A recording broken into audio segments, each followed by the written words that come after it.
Alors concrètement, quand et comment basculer ou rebasculer en cétogène? La question se pose parce que récemment j'ai quand même introduit le concept de low carb. Je l'ai introduit empiriquement pour moi dans ma vie, mais je l'ai aussi introduit avec vous sur cette chaîne en tant que concept faisant partie d'un mode de vie circadien ou pouvant faire partie de votre mode de vie même s'il n'est pas circadien parce que ça vous arrange pour une raison X ou Y. Mais bref, si vous avez expérimenté ça, c'est-à-dire que si pendant une partie de l'été ou certains jours cet été, vous avez plutôt adopté un mode de vie low carb ou même que vous êtes complètement revenu en diète occidentale pour plein de raisons, vous vous posez peut-être cette question de est-ce qu'il y a un moment stratégique pour revenir et comment faire? Moi je pense effectivement qu'il y a des moments plus stratégiques que d'autres pour rebasculer et des façons de faire plus stratégiques que d'autres, c'est ce dont je voudrais vous parler dans cette vidéo. Merci d'avoir cliqué dessus. D'ailleurs, j'en profite pour vous dire juste avant de commencer que la semaine prochaine, donc dimanche prochain le 6, nous aurons le live du mois d'octobre. J'ai en tête une idée de thème que j'aimerais aborder mais j'en suis pas encore sûre, donc si jamais vous avez des thèmes qui vous intéresseraient, n'hésitez pas à me le dire en commentaire. Il est possible aussi cette année que je fasse des lives complètement ouvert avec vraiment thème ouvert sur la diète cétogène. Donc voilà, en fonction de vos envies, de vos besoins, j'ajusterai. Mais je vous le dis à chaque fois, mais j'aime bien le répéter, c'est mes moments préférés de la semaine. J'adore avoir ce contact privilégié avec vous, donc rejoignez-nous. En attendant, on revient au sujet. Donc si vous aviez d'une manière ou d'une autre basculé en low carb, est-ce qu'il y a un bon moment pour revenir? Donc personnellement, moi je pense qu'il y en a deux. Le premier, je crois que c'est l'équinoxe d'automne. Donc on vient de le passer, l'équinoxe d'automne c'était le week-end du 21-22. L'équinoxe c'est un moment de transition dans notre vie d'être circadien ici à nos latitudes. C'est le moment où les nuits sont exactement aussi longues que le jour et qu'on va basculer dans la partie de l'année où les jours raccourcissent et les nuits s'allongent. Donc c'est symboliquement le moment où on va vers la période plus ralentie et plus hivernale. Mais on n'y est pas encore, c'est une période de glissement. Personnellement moi à l'automne, c'est ma période préférée de l'année. Même si je suis très triste de voir partir le soleil, les UVB, etc. C'est toujours une partie de l'année où ma vitalité est au max. C'est aussi le mois d'Halloween, donc forcément j'aime bien. Mais c'est pas forcément une période facile, justement parce que c'est une période assez transitoire. Moi je trouve que là c'est un très bon moment pour revenir en cétogène, et je trouve qu'on le sent assez intuitivement. Si vous êtes circadien, si vous avez commencé à faire des choses comme le lever de soleil, passer du temps dehors, récupérer des UVB, si vous avez commencé à faire des trucs comme ça, ou à vous y intéresser, vous allez certainement le sentir plus fort que les autres. Et si vous le sentez, vos envies vont changer en même temps. Moi j'ai senti spontanément, et je pense que vous l'avez vu par exemple dans mon dernier retour de course, où j'ai spontanément plus envie de cétogène. Je pense qu'il y a un deuxième moment qui peut être bien pour faire ça, qui est un peu plus fort, un peu plus marqué en termes de saisonnalité, c'est la fin du mois d'octobre, c'est le passage d'Halloween en fait. Pour moi clairement, une fois qu'on a passé Halloween et qu'on arrive au 1er novembre, on est en hiver quoi. C'est officiellement la période de la pluie et la période énervante, et c'est la période où mon corps il a envie de cétose. Pour moi ces deux moments, il marque un peu la bonne période de transition, c'est-à-dire que entre l'équinoxe et grosso modo le début du mois de novembre, ça me semble être un très bon moment pour basculer ou rebasculer en cétogène si vous vous posiez cette question. Bon, maintenant le faire avant ou le faire après fonctionne aussi, mais je crois que c'est des moments où si on est à l'écoute, notre corps a envie d'y aller. Et maintenant la question qui se pose, c'est comment le faire, à plus forte raison si, comme je disais, vous aviez adopté pendant l'été quelque chose d'un petit peu plus low carb. La super keto du passé aurait répondu différemment à cette question parce que j'étais beaucoup plus genre comment le faire? Tu fais 200 grammes de matière grasse. Maintenant, j'ai un peu une vision différente des choses. Dans la nature, en tout cas à notre latitude, je ne sais pas comment ça se passe ailleurs dans les autres latitudes, mais à notre latitude, la nature ne passe pas de été, full UVB, full chaleur, à plein hiver, full froid, etc. Il y a une transition, c'est le principe de l'automne. Au niveau de votre diète et de votre métabolisme, c'est important aussi de faire les choses de manière assez graduelle. Donc là je vais vous proposer certains conseils, certains alimentaires, d'autres plus mode de vie, pour vous permettre d'optimiser ce passage et de faire que votre corps et votre métabolisme ils en comprennent la logique. Le bon fonctionnement de votre corps en général et de votre métabolisme en particulier repose sur un principe de cohérence. Dans notre corps, la cohérence c'est la santé, le chaos c'est l'inflammation, et bien sûr je simplifie d'une manière ridicule, mais pas si ridicule que ça. Dans ce que je vais vous proposer là, je vous propose des choses qui permettent de synchroniser, si vous voulez, les changements que vous êtes en train de faire avec votre diète au changement de saison pour vous rendre un maximum circadien et que votre corps il comprenne un maximum où il est, à quelle latitude, à quelle saison, pour fonctionner au mieux au moment T. Je pense que c'est très important d'établir une cohérence entre ce que vous faites sur le plan alimentaire et ce que vous faites sur votre mode de vie et sur le plan circadien, parce que c'est comme ça que vous avez une santé globale. Typiquement, vous voyez bien que les choses sont en train de ralentir, c'est-à-dire que la chaleur diminue, il fait de moins en moins chaud, les UVB, on avait des indices UV qui allaient jusqu'à 9 cet été, puis après au mois d'août c'était plutôt 7-8, et puis après au mois de septembre c'est 6-5, bientôt on aura des UV indices 3 ou 4, et puis ensuite 2 et 1, et puis ensuite on n'aura plus du tout d'UVB. Vous voyez, c'est un décrescendo un petit peu. Au niveau de l'alimentation, on a encore des fruits au mois de septembre, mais on en a moins, on a moins de choix. Au niveau de la longueur du jour, c'est pareil, on a quand même encore des journées qui sont longues, mais c'est quand même moins flamboyant. Il y a vraiment une notion il y a encore des choses qui sont là, mais qui sont en train de diminuer légèrement, mais qui sont en train de ralentir, et donc c'est intéressant de ralentir en conséquence. Donc je vais commencer par des conseils qui sont pas alimentaires, pour terminer par des conseils alimentaires, mais ce que vous allez faire en non alimentaire va permettre d'introduire et de rendre cohérent tout ce que vous allez faire sur le plan alimentaire. Déjà, moi ce que je vous conseille, c'est à l'apparition des premiers petits froids, des premières choses comme ça, résister à la tentation de trop vous couvrir.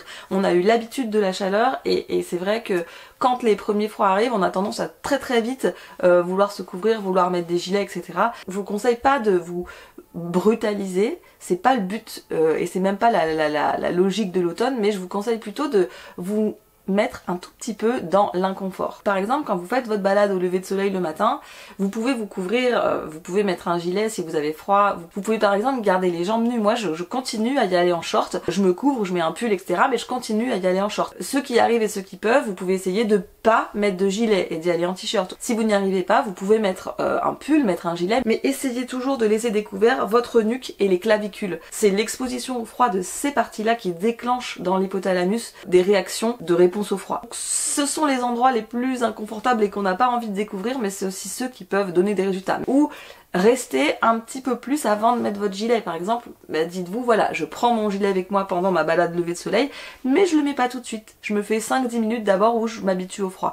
Laissez à votre corps la chance de constater que les choses sont en train de changer. C'est pas la peine de vous brutaliser, surtout si vous avez le métabolisme un peu fragile, ou si vous avez la thyroïde un petit peu fragile avec des tendances à l'hypo ou à l'hyperthyroïdie. Ne vous brutalisez pas, faut pas aller vers les stress extrêmes et chroniques, mais en fait des petits inconforts, des petits stress hormétiques, c'est quand même utile. Deuxième chose que je vous conseille, c'est de commencer à être un petit peu plus strict dans votre approche des lumières, des lumières bleues, surtout avant que le soleil se lève, après que le soleil se couche. Moi c'est vrai qu'en été, je respecte beaucoup le lever de soleil, les UVA, les UVB, etc.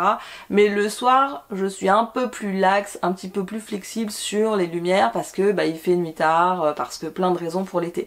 Mais quand on approche de l'équinoxe et quand on approche de l'automne, là, je me dis, ok, t'as eu ton temps de laxisme, etc. Maintenant, on est dans l'automne prépare à l'hiver, donc il faut recommencer plutôt les bonnes habitudes. Repérer quand est l'heure du coucher de soleil. Vous pouvez pour ça utiliser soit l'appli Circadian, soit l'appli D-Minder. Et à partir du moment où le soleil est couché, vous faites très attention aux lumières bleues. Donc là, soit vous mettez des filtres sur vos écrans, soit vous achetez des lunettes pour vous protéger.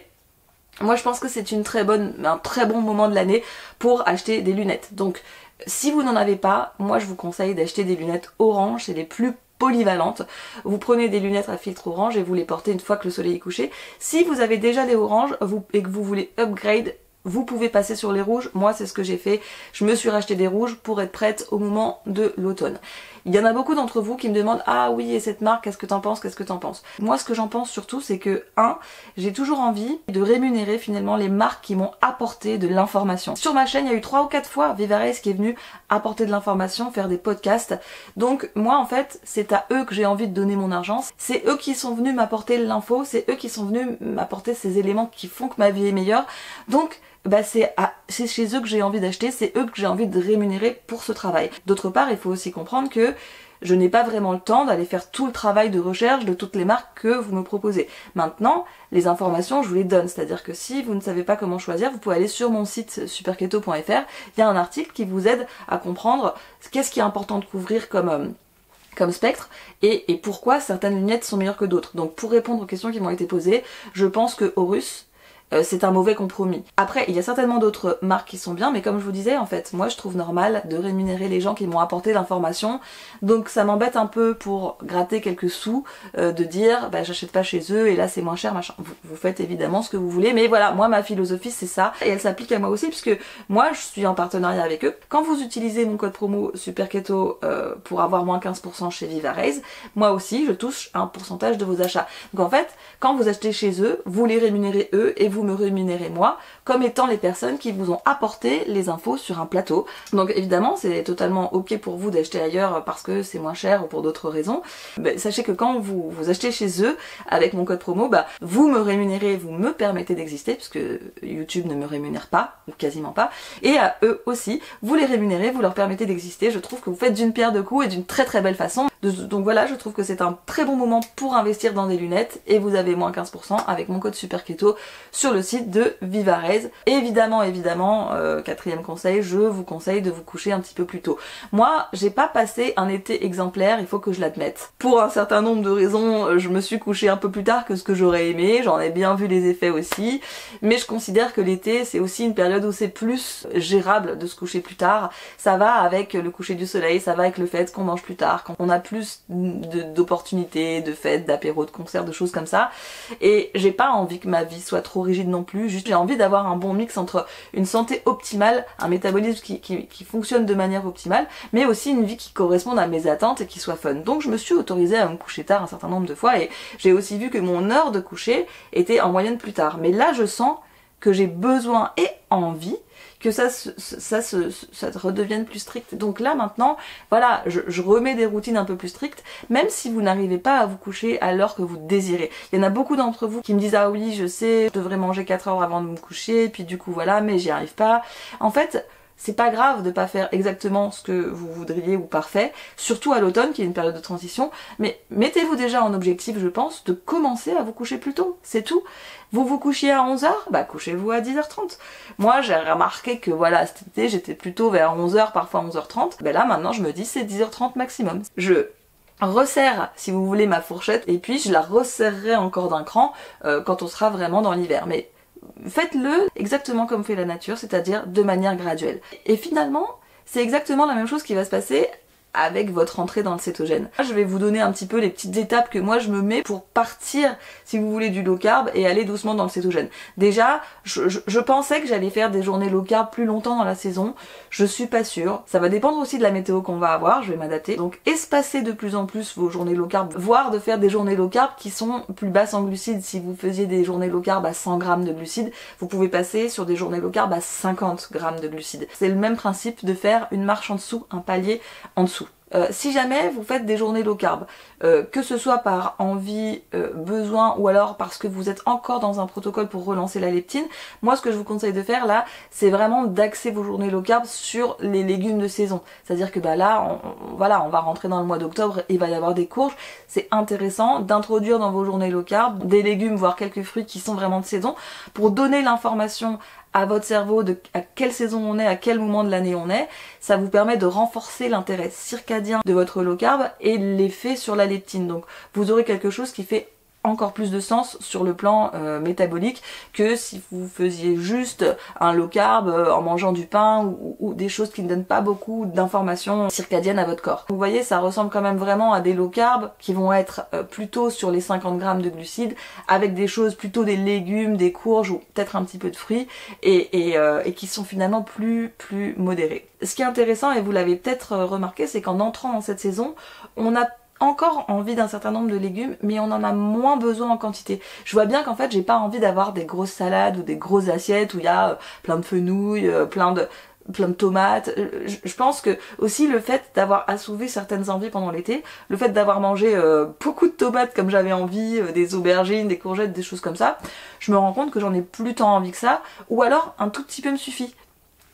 J'ai remarqué que voilà, j'avais acheté de l'aubergine, j'avais acheté de la courgette et je mange jamais les quantités que j'avais prévu que je mange. Je mange toujours la moitié ou un tiers. En fait, je crois vraiment qu'avec les légumes, on s'en rend compte. C'est important d'en avoir un peu pour l'information et pour la fibre prébiotique, mais la quantité la quantité compte moins. Et c'est vrai que plus on se dirige vers le cétogène, plus on a des assiettes qui sont peut-être petites sur le plan visuel, mais denses sur le plan calorique, parce que on va avoir plus de gras. Souvent on a un petit morceau de viande, beaucoup de gras, c'est pas des assiettes qui sont spectaculaires, mais c'est quand même des assiettes qui ont beaucoup de calories. Et donc voilà, la transition va aussi vers ça. Aussi moi je sens avec le changement de saison que j'ai beaucoup plus envie de choses comme les huîtres, les fruits de mer, même le saumon, c'est quelque chose que je mange pas du tout quand c'est l'été. Je recommence à avoir envie d'autres poissons, donc ça c'est des choses qui sont très importantes, notamment pendant l'hiver, mais je sens que mon corps là, il est en train de changer et de me dire ah tiens ces trucs là que t'avais complètement oubliés, tu recommences à avoir envie. Donc clairement là on se relance avec Élise et Jeanne-Laure dans la saison des huîtres. On rentre aussi dans les mois qui sont les plus intéressants pour ça, donc septembre, novembre, décembre. Mais c'est vrai que l'été on transpire beaucoup, l'hydratation est un sujet, mais surtout en fait on pense à l'hydratation en termes de voilà, faut que je boive assez, etc. Mais on perd quand même un certain nombre de minéraux. L'automne c'est vraiment un bon moment pour ressentir ça et se recalibrer, se reminéraliser en allant vers des choses comme les fruits de mer, les huîtres, etc. qui sont hyper riches en minéraux et qui peuvent nous aider à refaire ça. J'ai envie de tartare d'algues aussi, que j'avais mais complètement oublié pendant l'été, qui a repop-up comme ça à la surface et dont j'ai envie. Vous pouvez les introduire, même si c'est de manière un petit peu artificielle, je pense que ça va vous aider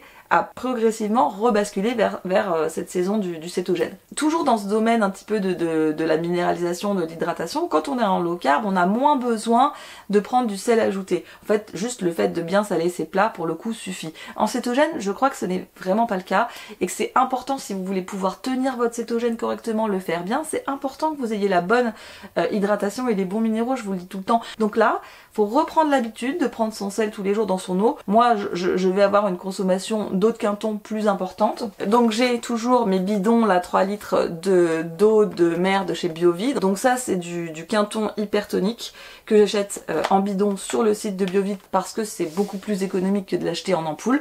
Donc soit vous achetez en ampoule dans les magasins bio, mais c'est vrai que du coup ça coûte très cher. Soit vous l'achetez sous ce format-là. Donc sur le site de Biovide, vous avez moins de 10% à votre première commande avec le code Super Keto. C'est un format qui est moins pratique parce que vous pouvez pas l'emporter partout, mais c'est très économique. Le bidon de 3 litres c'est 15 € et voilà, ça vous permet d'avoir des grosses cures de votre eau de Quinton pour vraiment pas très cher. Donc là je me remets clairement dans la routine d'avoir mon Quinton dans de l'eau tiède le matin, mon Quinton dans de l'eau tiède le soir. Si je sens que j'en ai besoin, je peux en reprendre dans la journée. Voilà, ça c'est quelque chose que je faisais beaucoup moins l'été. Je trouve que c'est important de se remettre dans cette routine-là et aussi on a besoin de reminéralisation après avoir passé tout l'été. Et puis enfin, bon, on entre dans le cœur du sujet, il faut re-rentrer dans un vrai cétogène. Donc là, on parle de matière grasse. Donc clairement, en fait, moi, quand je suis en été et en low carb, je me fous un peu la paix sur les matières grasses ajoutées.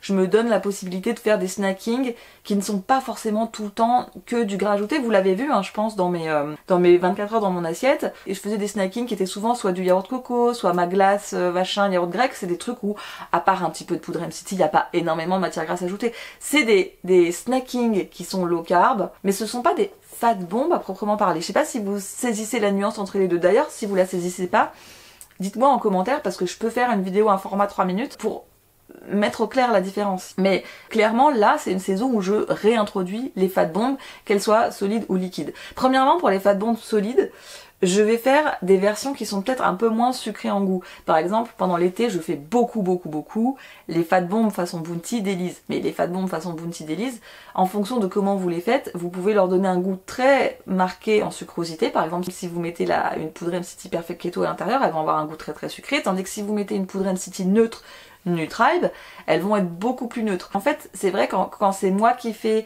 les fat bombes d'Élise ou quand c'est Élise ou quand c'est quelqu'un d'autre, en fait, on voit bien qu'il y a plein de façons de les faire avec plein de nuances. Donc là, je vais me remettre sur une version de ces fat bombes qui est un peu moins en sucrosité pour me réhabituer à des choses plus neutres. Je vais aussi me faire des fat bombes qui sont un petit peu plus neutres. Vous voyez par exemple mes fat bombes basiques que je propose pour ceux qui sont en phase d'adaptation, c'est beurre de cacao, juste quelques gouttes de stevia, une noix de macadamia, voilà, enfin des trucs très simples. Le week-end dernier, je suis allée dans ma famille et j'ai un petit frère qui est parti en voyage dans les pays de l'Est. Il est parti pour plusieurs mois. Lui, il s'est lancé en diète cétogène juste avant de partir. Et donc, il m'a laissé des fat bombes qu'il avait confectionnées. C'est des fat bombes qu'il a faites où il n'y a pas de stevia, en fait. Il n'y a pas du tout de goût sucré, il n'y a rien.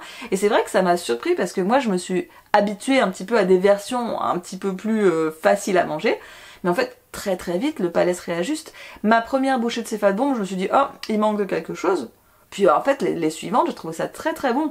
Donc voilà, c'est un moment de l'année où je vous invite à refaire des fat bombs solides, peut-être dans des versions un petit peu moins sucrées, un petit peu moins fancy. Et vous pouvez aussi vous remettre à faire des fat bombs liquides parce que comme il fait un petit peu plus froid, bah, c'est beaucoup plus facile de refaire des boissons chaudes. Donc typiquement le Rooibos avec une ou deux scoops de poudre MCT nature ou de ghee ou de beurre ou un mélange. Moi j'adore faire des mélanges, j'adore mélanger par exemple... J'adore mélanger, émulsionner du ghee avec de la poudre MCT, ça donne toujours quelque chose de plus gourmand, je trouve, quand on mélange plusieurs. Et d'ailleurs, je voulais vous faire découvrir quelque chose qu'on m'a offert, donc Laurence, que je remercie du fond du cœur, m'a offert ce Rooibos, le Rooibos de Noël de chez Daman, et écoutez, il est délicieux. C'est un Rooibos aux épices, baie rose, morceaux de gingembre, clou de girofle, écorce d'orange et arôme. Il est vraiment délicieux, il a quelque chose d'un peu frangipanier, enfin c'est vraiment très très bon. Bon, c'est écrit Rooibos de Noël, mais écoutez, moi je trouve qu'il a des couleurs d'automne, et donc j'étais vraiment très contente d'avoir un truc avec quand même pas mal de goût pour refaire mes premiers Rooibos avec la poudre MCT. Donc voilà, fat bomb solide, fat bomb liquide, ça redevient plus facile, et c'est une bonne façon de réaugmenter vos matières grasses doucement doucement pour retourner vers le cétogène. Peut-être qu'il y a certains d'entre vous qui ont envie d'être tout de suite en cétose profonde et bien sûr que si vous le souhaitez, faites 200 grammes de matière grasse, faites votre phase d'adaptation, allez-y à fond. Bien sûr, il n'y a aucun problème avec le fait de sauter dans le grand bain d'un seul coup, c'est juste que si vous êtes dans une approche circadienne, si vous êtes dans une approche circannuelle, si vous vous connectez à votre rythme circadien parce qu'en fait vous essayez de rééquilibrer votre cortisol, votre leptine, vos hormones, si vous faites partie du court métabolisme, vous faites tous ces trucs là avec moi, je trouve que c'est une bonne idée d'y aller de manière graduelle et vous aurez peut-être pas du coup une cétose optimale en automne, mais c'est pas très grave et chacun d'entre vous peut faire les marches à son rythme et au rythme où il a envie d'aller. Le but, je pense, le plus important, c'est d'être prêt pour quand l'hiver va vraiment être là, qu'on puisse être en cétose profonde si on le souhaite. Parce que si vous voulez profiter de tous les bienfaits de l'hiver, en termes de régénération, en termes de réparer un organe, en termes d'avoir des nuits profondes, en termes même de vouloir faire des jeûnes intermittents, c'est super d'être en cétose, c'est super d'être en cétose profonde, c'est super d'être très céto-adapté, mais je suis quasiment sûre que si vous êtes quelqu'un d'assez connecté au cycle circadien, ça sera plus facile pour vous et plus bénéfique pour vous d'y aller de manière graduelle, de respecter un petit peu le rythme où votre corps a envie de le faire. L'automne, clairement, c'est un mouvement de ralentissement, de décélération, mais c'est pas tout de suite l'extrême du froid, de la famine, du jeûne et des nuits interminables. On n'est pas tout de suite là, et c'est quasiment dommage d'anticiper. Moi, j'adore vraiment cette saison. Je trouve que c'est très intéressant de suivre son rythme et de suivre les indicateurs que la nature nous donne pour aller progressivement vers l'hiver, vers la cétose, vers la régénération, vers des nuits plus longues, vers tous les intérêts et les bienfaits que peut nous donner l'hiver. Donc c'est aussi bien sûr une période où vous avez le choix de reprendre ou non votre lecteur de glycémie. Vous pouvez vous dire que vous reprenez maintenant parce que vous avez envie de voir comment vos chiffres évoluent dans l'intermédiaire, ou vous pouvez vous dire que vous vous laissez graduellement y aller et puis que vous prendrez votre lecteur de glycémie et vos taux quand vous serez un petit peu plus fermement installé dans le cétogène. C'est à vous de voir par rapport à votre caractère et par rapport à vos objectifs. Si vous avez des questions par rapport à ça, vous pouvez me laisser en commentaire ou vous pouvez les garder pour le live qui sera dimanche prochain. Dans tous les cas, je vous remercie d'avoir regardé cette vidéo. Je vous remercie de tout mon cœur d'être toujours sur ma chaîne, que vous soyez là depuis longtemps ou depuis récemment. Faites-moi un petit coucou de temps en temps, ça me fait plaisir. Et à très bientôt dans la télé-réalité de la cétose. Je suis vous êtes bien trop brutal.